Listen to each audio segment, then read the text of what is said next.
tough truth.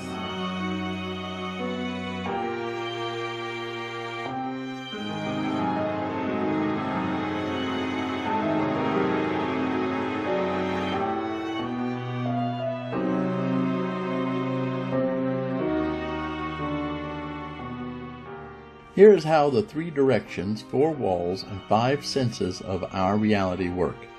Everything that begins, ends. This is just plain terrifying to the me. The absolute certainty of an end, of death, subtly drives our psyche, individual and corporate. And yet we simply cannot or will not face it. Grief is the price of love. The emotions and memories of the dead will not leave us, and we grieve for our own demise. Reincarnation provides a never-ending merry-go-round of lives. The Mormons' pre-existent souls travel through life on their way to heaven or hell.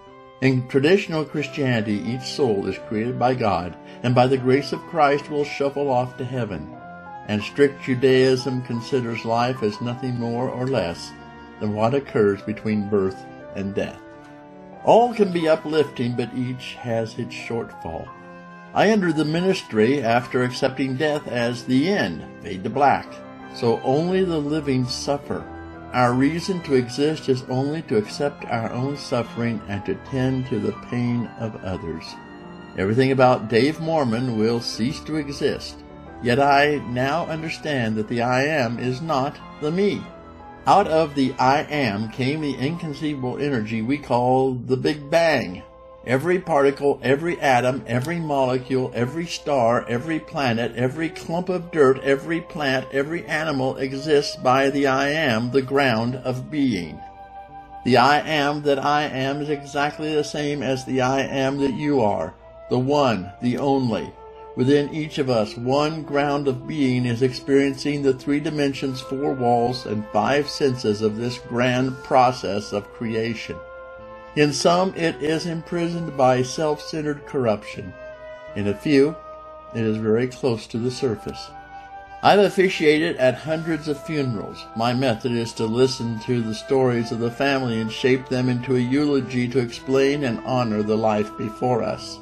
Every life, even the few who have failed miserably, has beneath the surface an I am that is celebrating, struggling, crying through the many and varied particulars. I am more than convinced that this presence of the I am is everything and more than our concept of God. By necessity and our identification with the me, we project God to a being out there somewhere. This is a logical fallacy and oversimplifies God. But this concept is useful for 2 reasons. First, the me will inevitably misunderstand what it means to be, in a way, God.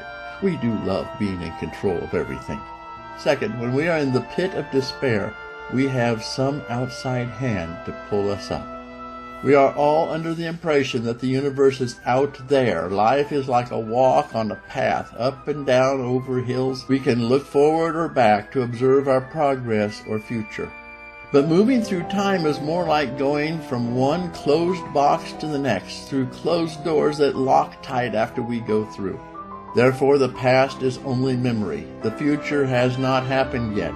All that exists in our universe exists in this moment. In my metaphysical opinion, the ground of being is at the interface of the now and the next, offering the perfect possibility as a choice to every decisive being. Thus, we must choose in every instant whether to build the me or to move closer to the I am that I am and you are. If we choose to hate our own suffering, we suffer twice. If we choose to accept our suffering, we may use it to accept the I am of others. We may choose to ignore the suffering of others or to do all in our power to alleviate it. Not that we might eradicate suffering, but that we may grow more towards the I am.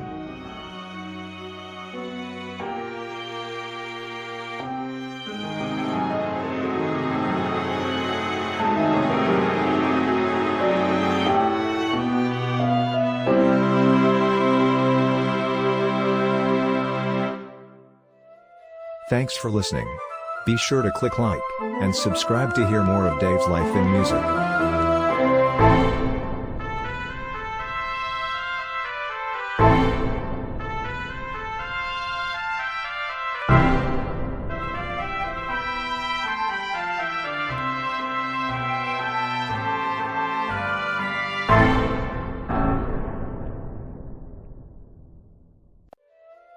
Thanks for listening.